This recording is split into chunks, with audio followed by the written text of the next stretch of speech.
You see how China crushed Islamic religion completely. They treat it like cancer. They understand the activities of Islamic Brotherhood. What are the activities of Islamic Brotherhood? They will come into your country, you see, under pretense of helplessness, under the disguise of I am poor. To seek asylum in your country. And before you know it, you pity them, you give them accommodation. Before you know it, they will build one mosque. When they build one mosque, they will now go and gather themselves and come into your country in numbers, en masse. When they see that they are gaining grants, they will now start challenging you that you accommodated them in the first place. When they see that they've actually gained grant, they will now go and talk to those big ones, the Gulf nations, the Qatar, the Kuwait, all those ones, you see, to come and help them to spread their tentacles. That is what they do. So those will come under the pretense of NGO. They will come under the pretense of scholarship sponsorship. They will come under the pretense of, don't worry, we'll give you oil, to run your economy.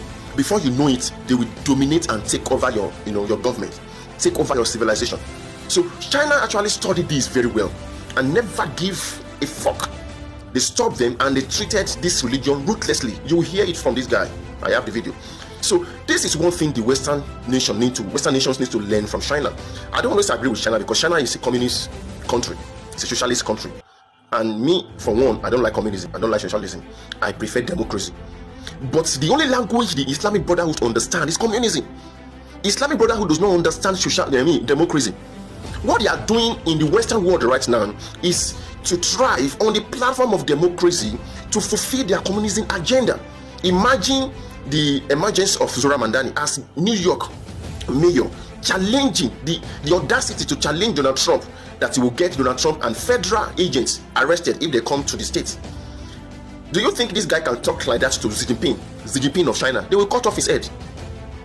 So that is what they do. So China understands this and never allow them to thrive in their country. You see, China actually, if you look at China, look at the map of China, they are being surrounded, overwhelmingly surrounded by Muslim nations. And these Muslim nations, they have different IDPs centers. They could easily enter China and seek for asylum, but China never allowed that. So they are crying that China is killing them, China is committing genocide. But that is your play game. That is the game you play. That is what you do. China is simply paying you back in your own coin. You never allow anybody in your country to come and rule in your country.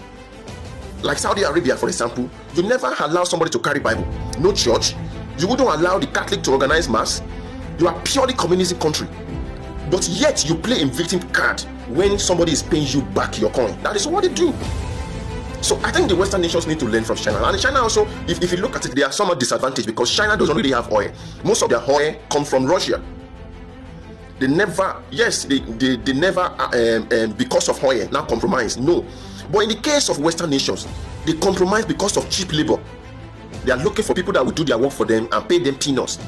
That is how it's hooked them in the throat as we speak. They are looking, in the case of Western nations, they are looking for cheap, oil. People that they will help their economy. They will boost their economy with oil. And these people know what they are doing. They will give you the oil. They will come to your country to build NGO. They will sponsor your education. How are they affecting US today? They went into the grassroots of US education system, the very grassroots. Sponsor the education from the very grassroots. Instruct the teachers to teach the children Islamization, to teach them Islamic. So in the next 10-20 years, those children, that generation, it will be very difficult for them to understand their foundation, to understand their history, to understand that, look, these people don't like us. Despite the fact that they are chanting death to America, despite the fact that they bombed World Trade Center September 11 in the year 2000, they will make you to forget all of that. You will forget all of that. They will tell you they are religion of peace. No, it's religion of terror, death, and blood. They don't have pity. See, I just feel for New York. See, I will talk about the New York, the effects of this guy becoming the mayor of New York. I will talk about it in my next video. So that is what they do. So China, in fact, watch the video. How do they do that with Islam, in Xinjiang province and the others, where there are Muslims out there, and that has to be taught in Arabic, right? Ruthless. In fact, they're not allowed to do fasting, during Ramadan. Can you imagine? You're not allowed to name your children like Muhammad and all the classic Muslim names. Anything associated with Islam, you can give secular names. And party officials are forced to eat. Also, during our Sakadawa, which is like Buddha Jayanti month, we do fasting. All the party officials, you're forced to attend your office, sit down together during lunch, and you are forced to eat. That controlling. That's China for you. China forbid these activities. Blasting of early morning call to prayers, loudspeaker, disturbing the neighborhood. You cannot sleep because of this early morning call to prayers. China stop all of those activities, like fasting during Ramadan, and at the end of the day, you want to eat, you go and eat in the street, blocking the street. China stop all of that. If you cannot eat in your house, leave our country. All this naming of your children, Islamic names, all those things, China stop it. Name your children normal name. If you cannot name your children normal name, leave our country. Unlike UK, where the most popular name in UK today is Muhammad. In a Christian-founded community, a Christian nation has been invaded. And you see, this invasion has actually turned things around for them. They say that they cannot even talk in their own country again. Unlike US today, that things are not, they are challenging President Trump to his face that they will get him arrested. You can't do all of that in China. That is why China stopped all these activities. And I think the Western nation needs to learn from China. And they need to follow the same method China is using. Because in Islamic country, that is what they do.